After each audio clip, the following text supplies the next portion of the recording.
You got your water? I got my water. Sweet. All right. So we'll count it down in 3, 2.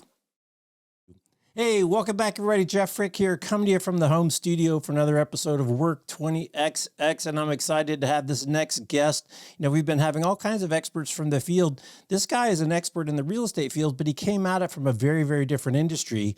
And since he's kind of an outsider, he's kind of roiling things. So he's got a senior executive position, but he's not necessarily taking the typical senior executive route. So let's welcome in all the way from Prince Edward Island through the magic of the internet. He's Dave Cairns, the SVP of Office Leasing for CBRE Canada. Dave, great to see you.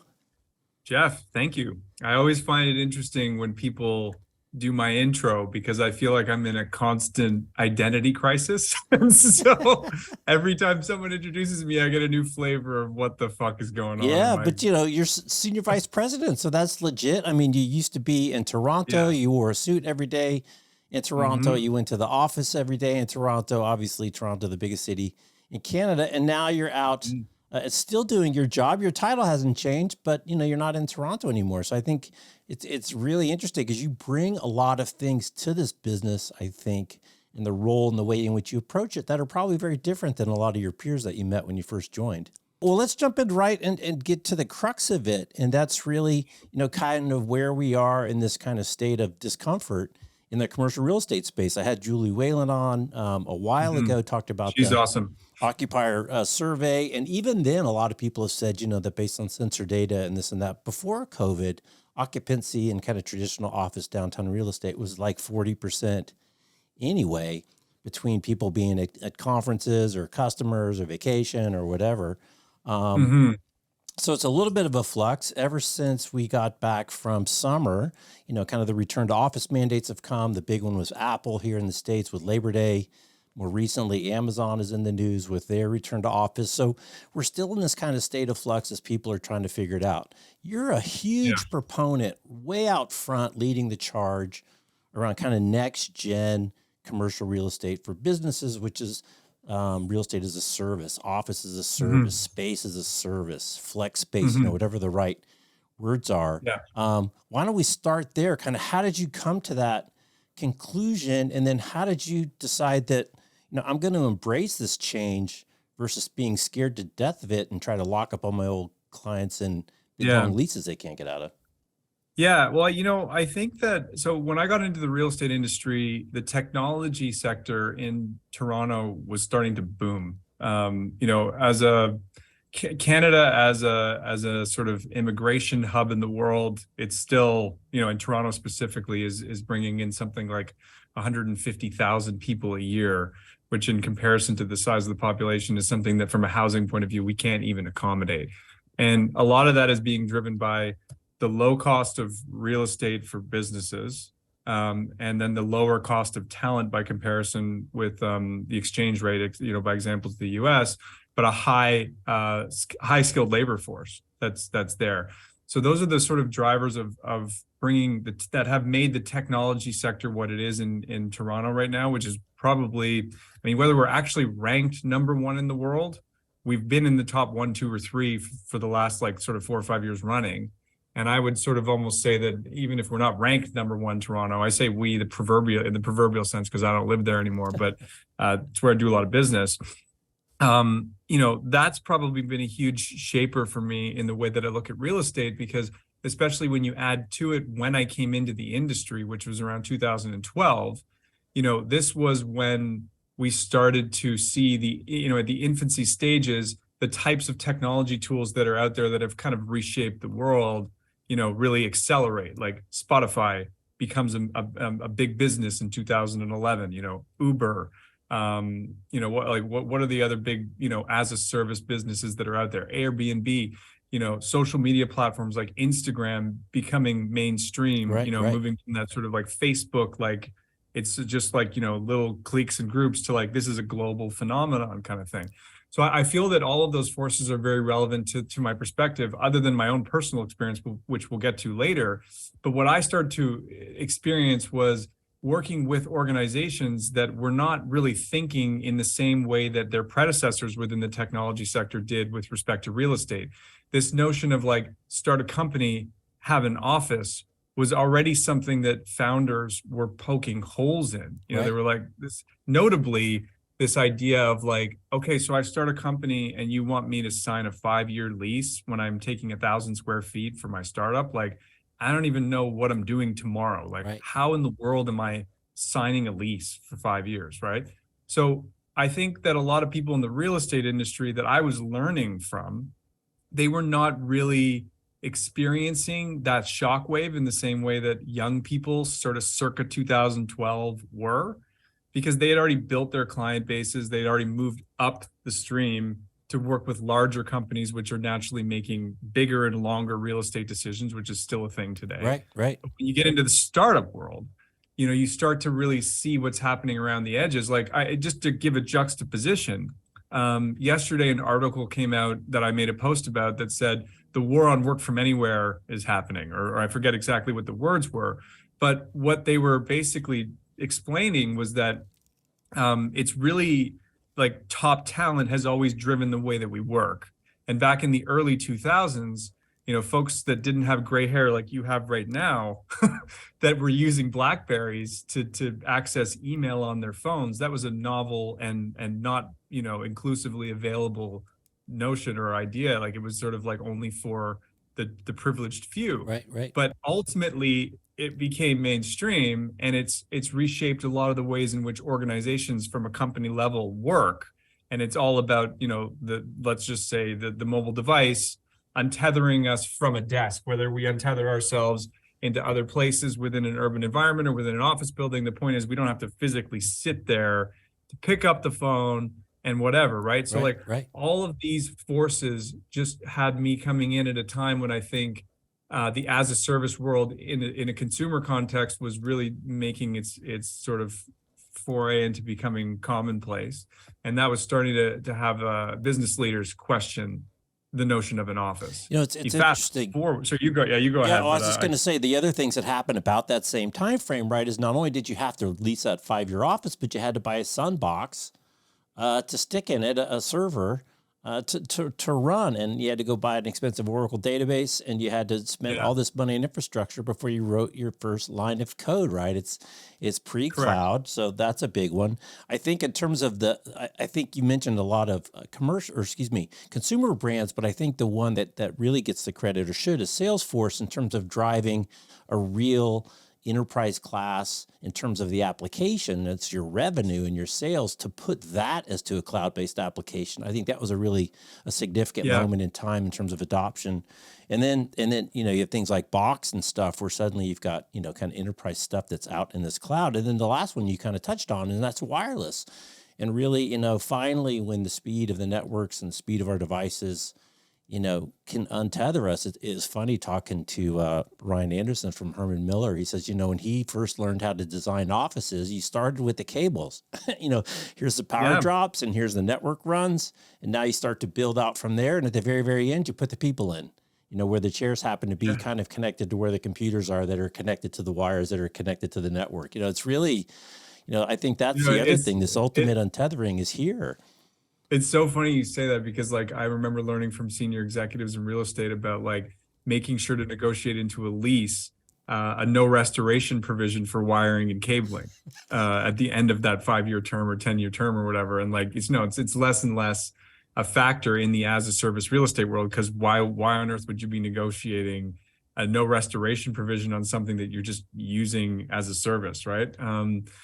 So yeah, like just to, you know, you're getting me to like peel back the layers, but, you know, not coincidentally, probably around 2009, Adam Newman formed WeWork, which had a different name at the time that I kind of forget, but I don't think at all actually coincidental that, you know, as a service real estate would be an idea that would form roughly around the same time as all these other as a service businesses, kind of really off the back, like drafting off of that movement, right?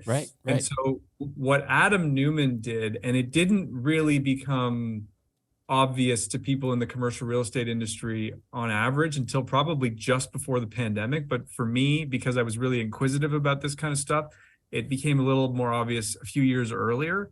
Roughly around 2016, 17 was when I started to pay attention to it. But what he did is he created, like with all the, stuff that we could shit on him for, the thing that he did really well is he created a consumer facing brand within the world of commercial real estate where you could be sitting at a dinner table and there was a chance that somebody would actually be able to recognize the name WeWork Right. in the same way that they recognize Coca-Cola or Nike or whatever. No, I'm not trying to put WeWork in that same class, but you kind of get the point, right? Right. No, it's interesting. And Well, it's yeah, just and interesting so how certain what, brands, right, become the catalyst of the change. Because I happen to know, because I had a friend that worked in a Regis. He didn't work for Regis. I forget where his company was, and I met him one time. And he's like, "Meet me at the Regis." I'm like, "What's a Regis?" It's a rental office place. I'm like, "All right, that's cool," but it was low key. yeah, Nobody knew about it. It's been around forever, and it's kind of like what's happening with Chat GPT now, right? AI's been around for a while, but it's weird how suddenly these yeah. catalyst events kind of blow up the news and bring it to a group of people that didn't really think about a recommendation engine on Netflix is kind of applied AI. No, for sure. And no knock on Regis, but what they were serving was a very granular business center focused Right. need for, like, there was nothing that was consumer branded about it in the way that we align with brands in our lives, right? Whether it's Red Bull, Nike, I think that you get the point, right? So WeWork did that. And what I think happened after that is what they did is they exposed that office buildings in the way that they're conventionally offered have more risk than may meet the eye. Because what a company is now going to increasingly seek is lease flexibility. And what the end users of that building are going to want more than anything is a whole suite of hospitality and technology services that are a la carte and available on demand. And so that kicked off this explosive growth of WeWork, these broader forces, which, the investors behind WeWork it was really more the way in which WeWork was invested in, i.e. like pure venture capital, that was a problem because they were still in a lease arbitrage model, Right. but they were trying to package themselves up as if they were a high multiple technology Right. company, when in reality, there was really more of an arbitrage on rent. So that business model, got blown up as they attempted to go public. But it didn't change the fact that the sentiments around how office space would be used would really change forever. And then the pandemic happened, and like, we can take a pregnant pause here because there's a lot to unpack from there. Right. But it's accelerated and disrupted a whole bunch of shit. Right. But even before we get there, right, another trend, and this is something that Julie brought up, and you've talked about it, and you just talked about it a little bit briefly, is the way that the structure of the financing is for these big buildings, which has been historically determined by the credit worthiness of your long-term tenant, that hopefully you have like an insurance company that's been around for 120 years and is going to be around for another. What's interesting is, right, corporate time in the Fortune 500 is collapsing significantly, right? The great companies of today aren't necessarily going to be the great companies of tomorrow. And I think it's interesting to hear, as you just said, how does the valuation metrics begin to change to support the financing for multiple types of services or shared services versus kind of the traditional, you got a great lease? Because too, right, then the landlord didn't really have to invest a lot because everyone's kind of walked away. It was 40% occupancy and nobody seemed to care too much. Well, you touched on something really relevant, actually, which is sort of like, even just on average, the lifespan of an organization. Like, commercial real estate is still pretty old in the sense that, like, I'm sure in London, England, in the 50s and 60s and 70s, like, somebody who took 1,000 square feet might have signed a 25-year lease because it was like, well, I'm starting my business and like, I'll be here in 25 years. Right. You can go look at the public markets and see that the average lifespan of a public company has shrunk dramatically over the last, like, from 1950 to today. So in a sense, actually, real estate needs to respond to the changing profile and duration of even the life of an organization. But it hasn't had to do it yet, because when you look at the makeup of big, financial districts, whether it's New York City or Toronto or wherever, the majority of the supply in the downtown nodes is comprised of the largest institutional banks, the largest consulting firms and law firms, we're still living in a world where those companies make up whatever 30-40% of inventory of office space in a downtown core market, and the rest of it's filled in by every other sector and every other size. But that profile is likely to continue to shift, and it does put more pressure on valuation methodology, and exposes the inherent problems that it has. There's a guy who you should get on who has nowhere close to the following that he should. His name is Sam Gamble. He's a close friend of mine, and he has written a lot about really the mismatch of supply and demand from a valuation perspective. But yeah, in short, you covered it, but I'd love to give an anecdotal example that Sam provided in an article. I'm probably going to butcher it, but I'll do my best. But yeah, what we have here is we have companies that are looking for lease flexibility, and we have people that are looking for more service, and we have a valuation community that and a financing community that wants, the Canadian Imperial Bank of Commerce or Royal Bank of Canada for 20 years, when that's just not even the way that even the banks are doing things now. Right. Like the banks are dramatically downsizing. And so I think that the rubber will hit the road there over the next 5 years, roughly, as a lot of leases expire. And what was already happening, which is a huge downsizing, like just to give a global example, Standard Chartered Bank, which is one of the largest financial institutions in the world, headquartered in Singapore, has been public that they in 2021, I think they came out that they had the objective of downsizing their global portfolio by 40%. That's tens of millions of square feet of office space that they're going to get back. That's a pre-pandemic thing. Right. Add to it what you already highlighted, which was that utilization of office was already about 50% of where it should have been in the first place. Now we're really talking, when we say we're 50% back, we're really 25% of 100%. Right. So, office utilization is really, really underperforming, even if we consider, now return to office as a win. It's not a win for the asset class. Right. Is kind of the point. Yeah, well, let's shift gears and talk about the asset class, because one of the things you highlight in a lot of your writing is like bring it back to the end user experience, and that's why WeWork made a difference. Ultimately, it does matter what is the end user experience, and kind of these specialty spaces and shared spaces. I think one of your podcasts, you said, every building should have a podcast studio that everybody else in the building can use. Of course it should. And, Steve Todd from NASDAQ had a great interview where he talked about, some of the teams at NASDAQ where he let them use third-party space and shared space, but he had them always report what they were using it for. And he said, some really clear patterns. If it's isolated work, I want something close to home for focus work so I don't have to commute. If it's team collaboration, how about a transit hub where we can all get to the same place at the same time and then go home? And then he said, if it's a showcase, customer, executive briefing center, et cetera, you want that premium, beautiful downtown space with the high ceilings and the fancy fixtures. So it's interesting, and I know you work with a lot of suppliers that are trying to bring these kind of various portfolio of kind of activity-based spaces within their realm. I wonder if you can speak to how that's working on the supply side, and then also how it's being received on the user side as well. Yeah, well, shout out to Steve Todd. That guy is a forward-thinking individual, and if every corporate real estate executive thought like him, there would be a lot more pressure on the supply side to actually change.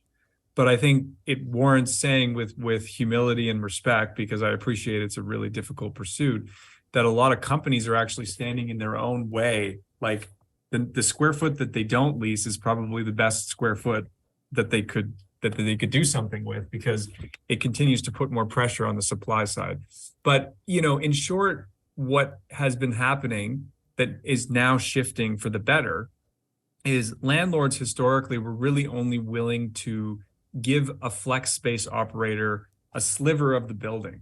So if the building is 100,000 square feet, they would say, you can have 10 or 20,000 square feet, do with it what you want. And, we'll either lease it to you or, profit sharing and management agreements were less common before the pandemic. But regardless of the structure of the deal between the operator and the landlord, it was just sort of like, here's your sliver, we deal with the rest.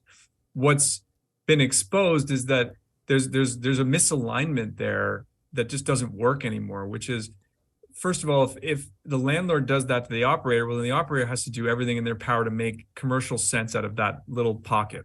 They can't think of the whole building and what it should look like holistically as a lease up and retention tool for the asset. They are forced into maximizing the revenue opportunity of that envelope that they've been given. But what we're seeing now is that landlords need to really think of space as a service as a lease up and retention strategy from an asset level.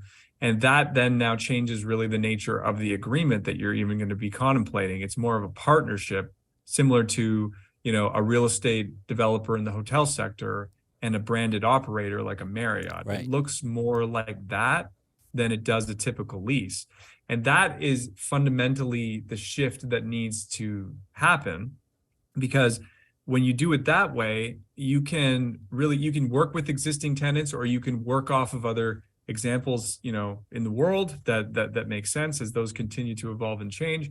And you can build a model that has all of the elements of space as a service that are required, both physical design of space and all of the different layers of hospitality, technology, and service that are required to make that place a vibrant community for those that are going to use it. That's really new, and we're really only starting to see those types of transactions take shape now. And to go to Sam's example, what he talked about, basically this arbitrage opportunity where, right now there's the opportunity to acquire real estate that's distressed. Right. And And if you hold the long-term view that you believe the capital markets side of the business will actually catch up and start to value these shorter term cash flows in the way that they should be, for dynamic pricing and whatever, in theory, those assets should be worth a shit ton more than a conventional lease, because they're going to be driving way higher revenue from the asset than a typical lease would. And now it creates a bigger division between success and failure, obviously, right? If you're selling in the hotel sector by the night and you suck, you're going to have a big problem. But if you're knocking it out of the park, you're killing it. Right. So the notion that he had was like, if you can see around the corner, you could buy a lot of distressed real estate. If you're well capitalized, you could actually carry it forward without selling it and be ready, and having had created the full stack product that the world of the future wants before everybody else is now scrambling to catch up. Because, where we are now is that big landlords with deep pockets are willing to put money into trying to build space as a service within an asset. But the issue is that, a lot of it's already leased. They can't really do it from the ground up and reinvent the way they offer space. Right. But there exists this opportunity kind of now and into the future to take these distressed buildings that do make viable sense and build them from the ground up. And so the question will become, will we start to see investor profiles in the commercial real estate sector that are atypical of what we see now, that have a higher risk profile, that have a longer term view, et cetera? Or do they come over from like the hotel or the restaurant business where, you talk often, it goes back to the experience of the person in the building, right? It's your customer who ultimately has to come in and do whatever. And, and you just mentioned hotel as an alternate way with quick turning leases, if you will, mini leases for the person that are staying there, and a different type of business arrangement, which I think you've also said a few times. People are just lazy, right? These are a little bit more complicated. These are a little bit more dynamic, so it takes a little bit more investment. But it seems like there's a lot to learn from restaurants in terms of fashion and experience. It seems like there's a lot to learn from hotels in terms of really 100%. differentiating. And it also seems like a lot of hotel-like services, hospitality, entertainment, collaboration space. One of my favorite quotes, right, is that on-site is the new off-site. So do you have a specific agenda? Do you have something you're trying to get done? Do you have the whole day planned out? Do you have mixers and, all the things that you would do in an off-site? Have those facilities, there at the office so that you can use them, because you can't do that at home. No, I'm with you. And so, so I talked about the supply side there, but just to round it out, so I'd love to bring up a hotel example that I think is really great. They're called the Hoxton Hotels, and they're based out of London, England. They're also in New York City. And they've now created this product called Working From, which is meant to be working from the Hoxton. And so it's a true co-working space. They're not really, I don't believe, going after like Salesforce for an enterprise floor or anything like that. But they now are actually, their hotel acquisition model is literally built off of their co-working, interestingly enough. And they'll do really cool things. Like they'll put themselves in a market like Brooklyn, like in a cool borough of Brooklyn or something like that. And, you know, that's a classic work near home solution for a Brooklyn-based person who would pay for a membership, even though they've got their apartment down the street. It's obviously got a transient opportunity from people that are coming in and out of town for business or whatever. You know, you get the point, multiple customer profiles. But they do really interesting things that are just nice touches as a customer that you never get from an office building. So they'll basically let you work from the co-working space. And if you're still around there at like 10 o'clock at night and you want a room, they'll sell it to you for like 25% of the price or something like that. And so, like, you know, you could think of many, many permutations of that kind of hospitality-led service and just layering on added conveniences or services. Right. Like, this is what end users are ultimately looking for. Like, we're witnessing a shift in like a new avatar of an employee, which is really almost like a corporate freelancer. And I should give some credit where credit's due on that. Two gentlemen have started a company called Together. And it's meant to sound that way. It's meant to have that Irish twang to it, Together. A guy named Alex Sweeney and Dennis McGowan, who at both of them at one time work at Standard Chartered Bank, and they're now working on a startup idea together. And, you know, they've come up with this definition. Many definitions have been thrown out there, but I really like it. The corporate freelancer, which is the person who wants the job security and the togetherness of working with a team rather than being a gig worker, but somebody who wants to be afforded the personal freedoms and autonomy that a gig worker might have and be able to work from anywhere, so to speak. Right. So, you know, we witness a shift like that. I think you just see that these working from Hoxton examples, they make a lot more sense. And to go back to Steve Todd's example, you know, I think it's fantastic that a large employer that would be arguably more traditional would give that level of autonomy to their workforce, because that's actually going to increase productivity. It's going to increase retention long term. It's going to increase engagement, and it's going to help them downsize the real estate that they don't need, that's just dead in the water. Right. And it's going to help them re-up on what they know they need, backed by data, right? And so there aren't enough large companies that are doing what Steve Todd's doing. So those are the things he's amazing. That interview, he's just like, you know, why did you go there? You know, why didn't you go to another place? You know, and really for him as a data collection opportunity, to your point, to make smarter investments down the road far outweighs, you know, the little bit of an expense for somebody swiping a credit card for an hour at their local the place. Very cool. Well, let's shift gears a little bit and talk about something that comes up in all your interviews, your gambling chapter of your life. And, you know, you're a professional gambler for years and years and years, right? 4, 5, 6 years. And you talk about it, and I'm not going to have you repeat the whole story, but I want to highlight a couple things, though, that I've heard in you telling the story of your gambling time. And the first one is kind of this concept, I think, for older people that aren't really gronking, maybe it's just digital and digital worlds, digital communities, digital relationships. Because you talked about most of your professional gambling was done on online games versus showing up in Las Vegas at a tournament. And, you know, online dating has been around for a long time. You know, young people are very used to connecting, and you can connect pretty intimately online. I wonder if you can share the contrast between, you know, kind of the online community and how that was real, and then what it introduces in terms of scale and you being able to kind of shape your career based on a digital world. This is, you know, the limited opportunities that you might have around a physical you know, number of tournaments you could play. Yeah. Well, I'll start by saying I think that we're moving along a continuum to more people becoming digitally native.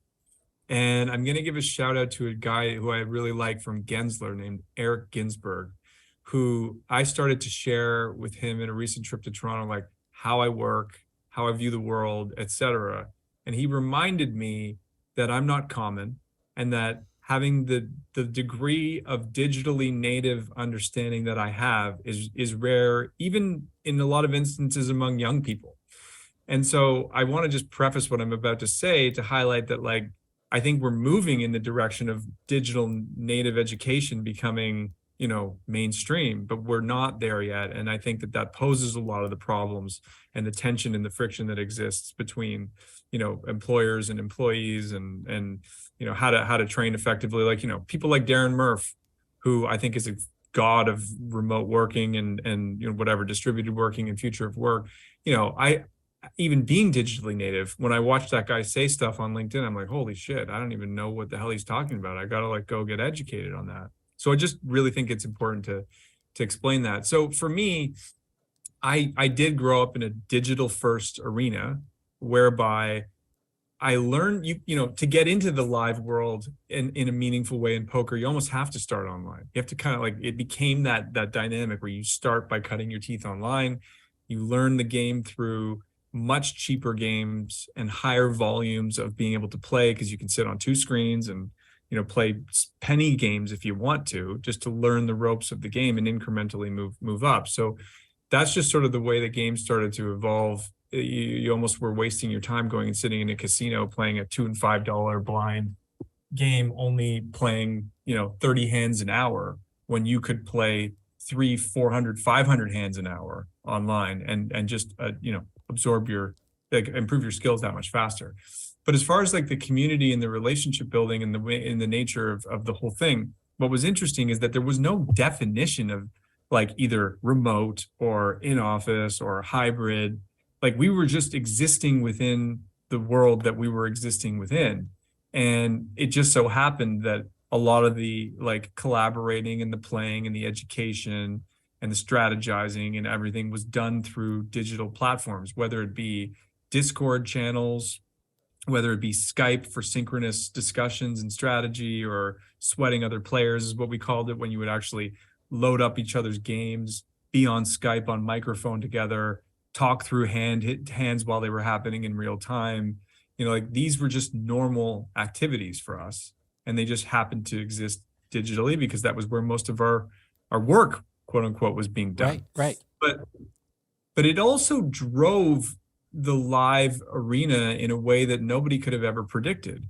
What ended up happening is online poker boomed after this guy named Chris Moneymaker won the World Series of Poker in 2003. He was an amateur player with a coincidentally amazing name to market, Moneymaker.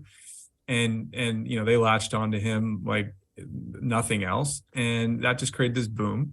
And what ended up coincidentally happening after that is that the live arena exploded. It became where it used to be regionalized. You saw global brands that were running events all around the world, like Poker Stars, that were literally running tournaments globally, from Russia to Europe to Canada to the US, Caribbean, you name it. It became a global thing. And the size of that market became so much bigger too. So I like to give that example because I actually believe that remote working is going to have the same impact on the world of working in real life. But I think what we have to accept is that where people do it may not necessarily fit the definition of what we call an office or an office building today. Right. And I think that that's the highly disruptive element that is not even really being talked about. Most of what we're talking about is, are we going to go to a conventional office and take it for 10 years? Or are we going to go to a flex office and take it for 1 year? And how much service is involved? I'd actually argue that if the corporate freelancer becomes normal and it's an average persona for employees, that there's a whole wide variety of other places that they may go, and they may get given a digital wallet to connect with one another or to be productive. And I just want to point that out, though. Right. I think that that's one of the bigger disruptors. Right. No, I think for sure. And what's weird, it was already happening with time. Right? I mean, once we got email, it already happened with time. You didn't have to go to the office to get your mail. You didn't have to go to the office to get it in your file cabinet. You didn't have to go to, and I lived in the time you had to do that. You didn't have a cell phone. Your fax was amazing. And so we already had it on the shifted time, and people are working on their laptops. And for me, the really crazy thing was when I had my son do an email. We're sitting on the couch. I was like, you need to send an email to somebody. I'm like, did you send it? He said, yeah. And I'm like, no, you didn't. You're sitting on the couch. He's like, Dad, I sent it on my phone. I'm like, wow, you sent an email on your phone. That's amazing. I mean, I remember that distinctly. You didn't get up and go to the computer to do your work. But I want to shift gears on another thing. Two things that you said. about your time in the gambling world. And one is a great quote. You said, in poker, it's expected that people will lie to you. And that's kind of the base operation, besides the community part when you're all training together and helping each other out. But in the actual game, and you said that's a little bit, in the business world, you kind of have to sniff it out. But the other thing, and the two might be tied together, is that you said is to win, you had to make the bold move. You could play the stats, you could play the line, you would have success, but to actually win, every now and then you have to do something a little squirrely, and really the bold move. But you have to kind of go away from the logic to actually win. And I wonder if you could share kind of how that experience shaped you. And as you think about now and kind of disrupting this age-old industry that moves slow with big lumpy assets, and you're in there banging around, trying to help people, go for the big win that maybe doesn't line up today, but I think it's gonna win tomorrow. I haven't said that first line in a while, and it's like it's emotional, honestly, for me to hear, because it brings up like so much of my life experience in a weird way. But I really believe it's shaped such a dichotomy in my experience between poker and the earlier phases of my professional life, because poker, there's a lot of negative sentiments around poker. You could say that there's, misfits and people from the outskirts of society, and, there's cheating and there's stealing and there's drugs and there's this and that. And those are all true things. But also running in parallel to that is the most honest pursuit that I've ever been part of, which is that when you sit down with other players, there's this inherent honesty to the fact that they're going to lie to you. There's a purity in that is really rare in the human experience. And it's almost uniting in a way. Like it allows for this sense of camaraderie that I've only really quasi seen in golf. And I'm not really a golf fan by any means, but like that type of competitive pursuit that's just so brutal, and like, one bounce just goes the wrong way and like everything turns. Like poker is like that too. And I was really struck by how profoundly toxic, in a way, the corporate world is in that. And I mean, look, it's the human experience, so I'm not trying to be too dramatic or anything, but like you get into these business situations, especially in a business like mine, which is 100% commission pursuit and like highly competitive environment. You're in the middle of two parties that are each trying to go after their own best interests, not necessarily the others. It's a fairly, in the best of situations, it's collaborative, but in the worst of situations, it's incredibly divisive. And I think that being able to suss out when somebody was lying was very useful to me in my career in real estate. It gave me a competitive advantage that I think a lot of people that were my age, roughly 25, they didn't have, because they kind of transitioned from, typical university sort of trajectory and into like early professional life where you get into administrative roles and whatever. I came into an administrative role, having lived in this world of, crazy gambling and people lying to me all the time. So it helped me. But at the same time, I still, to this day, it hurts a little bit because I don't like that. I don't like using my abilities to be manipulative as leverage. I'd way rather use them for good. But there are instances where you just have to protect your own best interests in business, and knowing to suss out how people are lying to you is extremely useful. So that's that piece. And then as far as, having the loco factor or the crazy factor, it depends on like in every style of poker, there is always instances where you have to look at something in a vacuum. In general, you want to make methodical decisions that are backed by data and pattern recognition, because you're dealing in an incomplete picture. Right. The goal, you start out a hand with no knowledge of what your opponent has. And as cards run out and people make bets, you're getting more information to interpret, which helps you narrow down. You're starting with a wide range of possibilities that somebody can have, and the goal is to narrow it down. And there are instances where you can literally narrow it down to one hand, and that's when you can make a perfect decision. If you're like, I know what this person has, you know exactly what to do, call or fold or raise, but in most instances, you're never going to know. Right. It's going to always be some amount of imperfect, the picture that you have. And so the crazy factor is essentially like the classic saying from Rounders, the movie Rounders. Sometimes it just comes down to feel what's in your guts, right? You just have to decide sometimes this, while this may not make sense on paper, intuitively it's feeling right to me and I'm going to do it. And, to really even bring it back to the digital native thing for a second, a lot of people, the most common thing that someone would say to me when I said I'd play poker online, literally, I can't even tell you how common it was. They would say like, oh, really? Can you read people online? Like, how do you read people online? Right.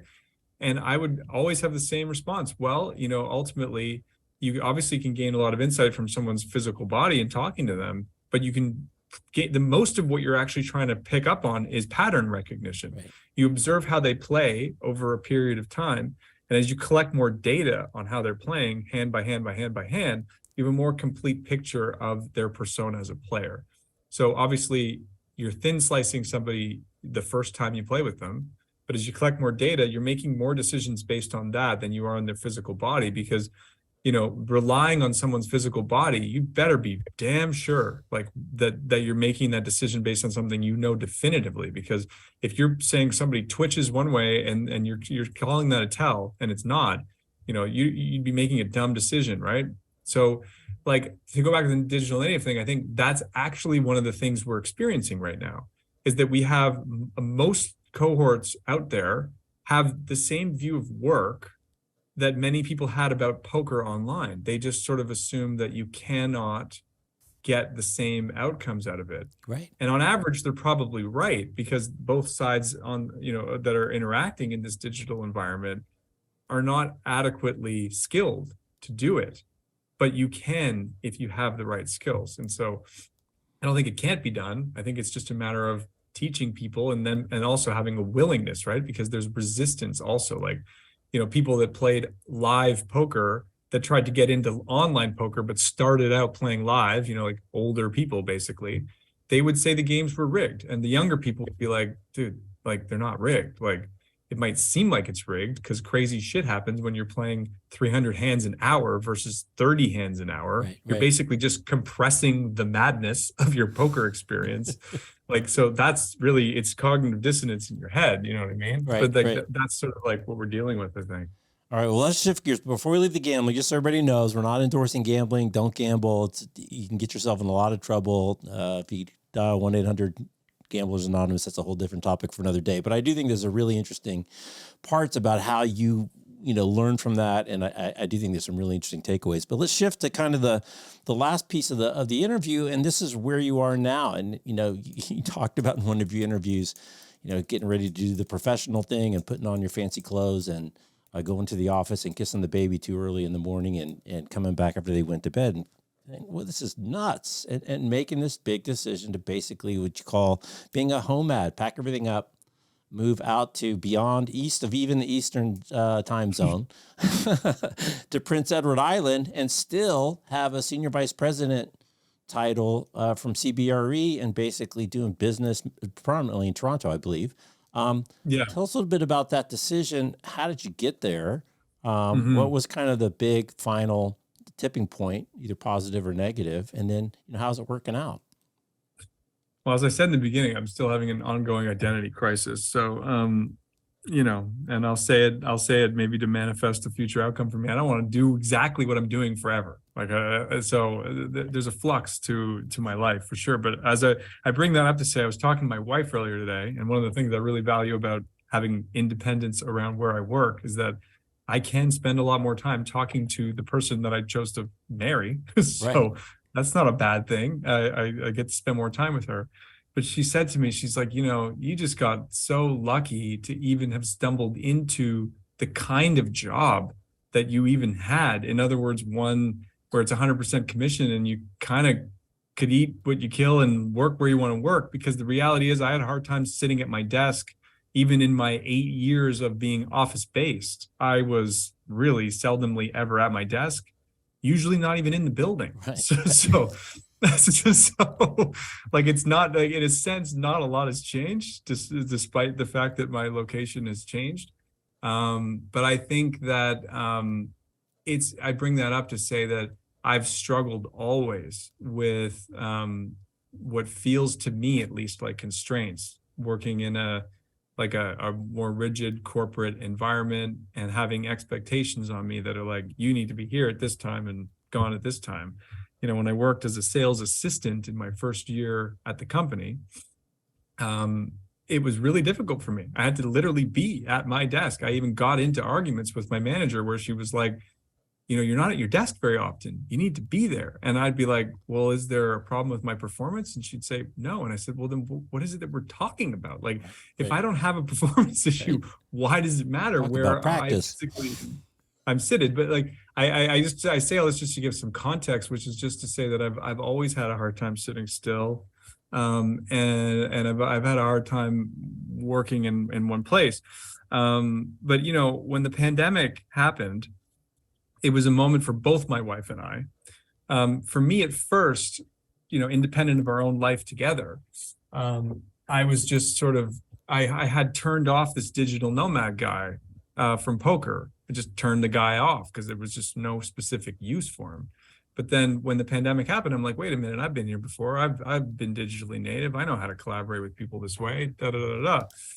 And so I couldn't, as the time went on and the years went by, because it's literally been years, I couldn't ignore that side of myself anymore again. I was just basically reminded of what I enjoyed about digital independence, right? And so that started to change the way that I started looking at my life, which changed where I maybe wanted to reside. But on a personal front, my wife and I both just were finding that Toronto was not serving us anymore as a place to live. And there's a lot of personal reasons behind that. But at one point I was thinking of working at CBRE with a great colleague and friend of mine named Dan Harvey in San Francisco.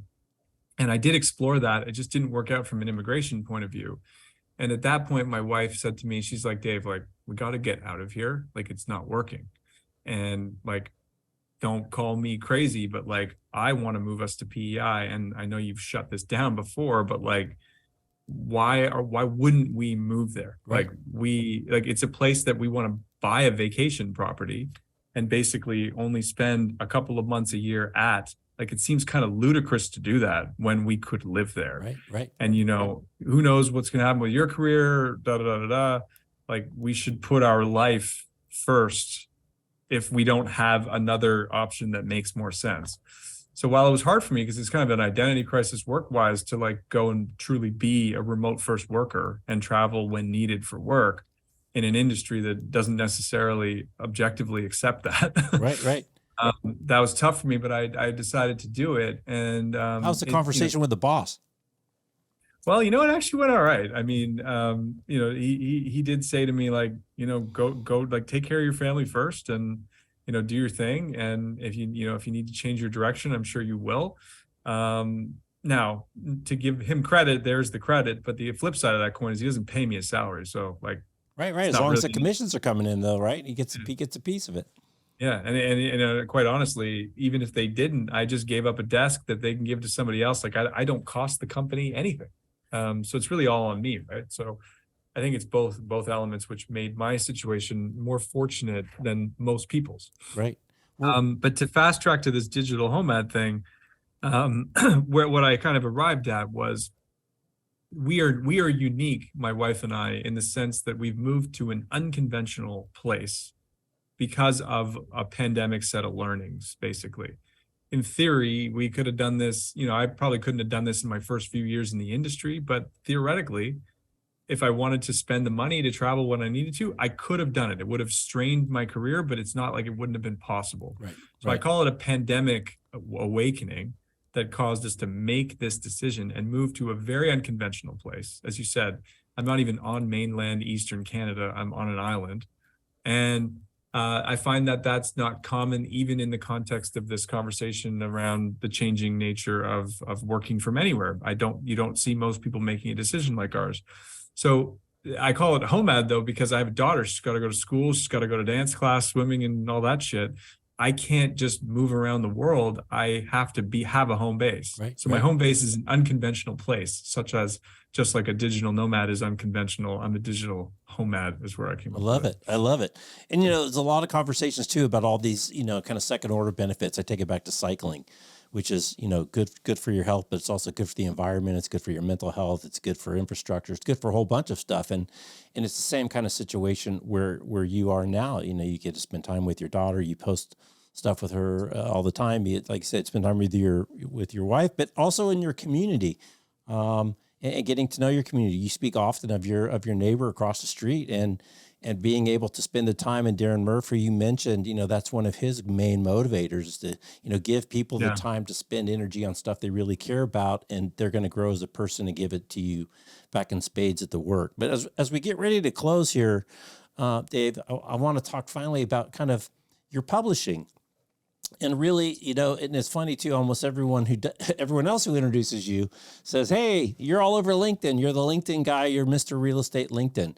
So I wonder if you can share a little bit how you got to, kind of this publishing, writing kind of place, both in terms of your career, because a lot of it's about career stuff, but it's also personal and it's introspective.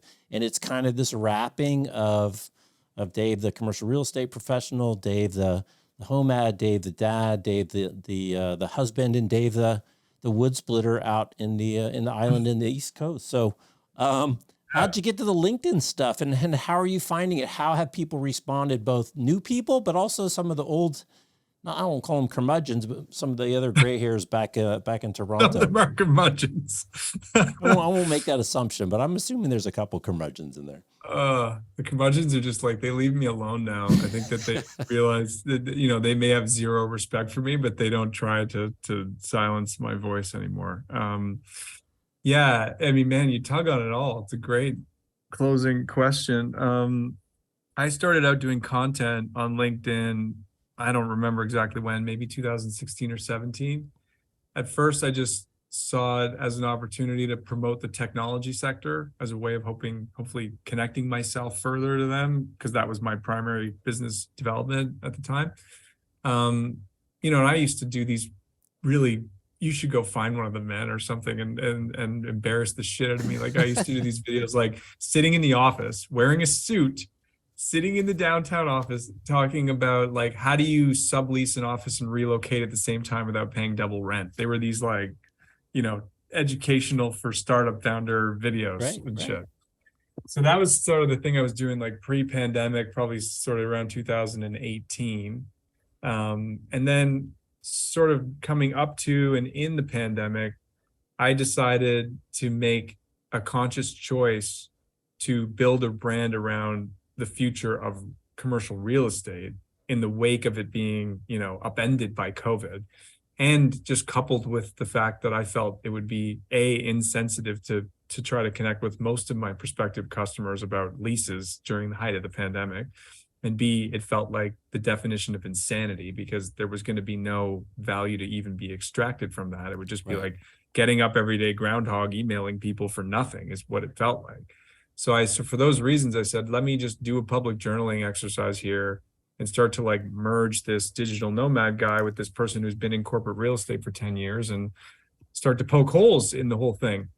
And incrementally, day by day, it started to get like, where I think at the beginning, like people in commercial real estate, thought of me as like, all of them thought of me as great. Eventually, I think they felt I was putting out X-rated stuff that they wanted nothing to do with, that was offensive to the industry kind of thing. And I had some struggles there that I've gotten over. But I felt it important to just like be in a pursuit of what I felt was, the North Star of truth. Not that I'm right or that I have the right answers, but that I'm curious about what those right answers are, and that I'm willing to put my neck on the line and talk about those things. And so that's been the evolution of the journey of my voice. And then really in the last year or so, I've just really connected into a different part of myself, kind of really exactly what you mentioned about community and what Darren Murph values. Like, one of the biggest unlocks I think that's out there for the world is to not untether people from desks, but untether them from synchronous workflows. Like, if you can teach people how to work asynchronously, you can allow them to be active participants in their family lives and they're members of their community, because they don't need to work on a fixed schedule. Right. And I'm fully self-aware that this is not possible for a huge number of people in the world. Overwhelmingly more, it's not possible for. But that doesn't mean it shouldn't be done for those that it is possible for. And so that's been the big eureka for me, is that because I have full flexibility around my working hours, I've really become a different person in this whole pandemic, especially moving here and being a far more active participant in a smaller community. Yeah. So I talk a lot about that now because it feels important. No, I think it's great. I had Adrienne Rowe on, workplace professional. She's at Raytheon right now. She's at Disney. She's been all over the place. And one of her comments was, look at all the dads that drop off and pick up now, which didn't used to be there. It's good for dads. It's good for kids. It's good for a whole lot of reasons. So again, kind of these second order benefits that come from not sitting in your car getting angry to go do email in an office are just tremendous. I mean, Dave, there's so much more we didn't get to. We're running out of time. We didn't talk about sustainability, which again is a huge thing in the real estate, where all these people are making board pronouncements about trying to make changes in sustainability. And one of the biggest levers that they have is their real estate portfolio to make a significant dent. Well, I know who you should invite on for that. A guy named Jeff Gwinnett, one of my clients, and a woman that works with him named Ann Ureet. They are hardcore along on sustainability, and they eat, breathe, and sleep it. And if you want to bring them on, I'll even come on for the fun of it. You should invite them on to talk about that. Thank you. That's a good tip. So there's so much to do. We'll probably have to have you on again. I give you the last word before I let you go. Back to go split some wood, pick up the girls, and lease a couple big buildings in Toronto. Oh, I don't know, man. I just think that there's such an opportunity that lies beyond trying to pit remote work against offices. And to me, it really lies in this asynchronous, learning how to be digitally native, learning how to be asynchronous. And I guess we know what's good about synchronous in-person interactions. We've all experienced it. But what a lot of people have not leaned into is building digitally native relationships beyond their own organization. Being the executive leader that champions these things and maybe stands, on the firing line and says, we need to do it differently.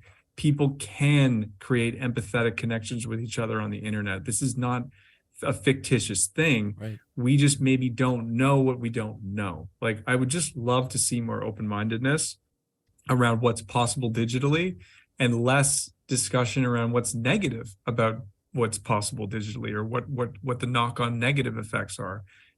We can talk about all the negative knock-on effects of everything till we're blue in the face, but that doesn't progress anything. Right. Whether it's in person or digital or whatever, any conversation you want to pick, if you want to talk about the shitty stuff, that's not realistically going to get you anywhere good. Right. So I think that there's just this massive opportunity out there, and it doesn't necessarily have to come at the expense of the commercial real estate industry. It just may come at the expense of the traditional models and the traditional thinkers. Right. Well, that's a great close. The traditional models and the traditional thinkers need to change. Dave, thank you. Thank you for your time today. Thanks for all your writing. I really enjoy participating in it. And it's a good study. I mean, for people that aren't sure how to do this, jump in on the LinkedIn community, figure out a couple of people. I challenge people, who are the 200 most important people in your business? Maybe that's too many, 20. And start to engage them, and don't pretend to engage. Engage them. If you engage with me, I will engage back. I don't unless you're just a flat out asshole. I always respond. So yeah. Well, thanks a lot, Dave. Appreciate it, and continued good success in your adventures up there. Yeah, this was a great conversation. I really enjoyed it. All righty. He's Dave. I'm Jeff. You're listening to Work 20XX. Thanks for listening on the podcast and watch it on YouTube. We'll see you next time. Thanks for watching. And out. Awesome. That's good. I enjoyed that. I did too. And I have notes and notes and notes. We could have kept going and going and going.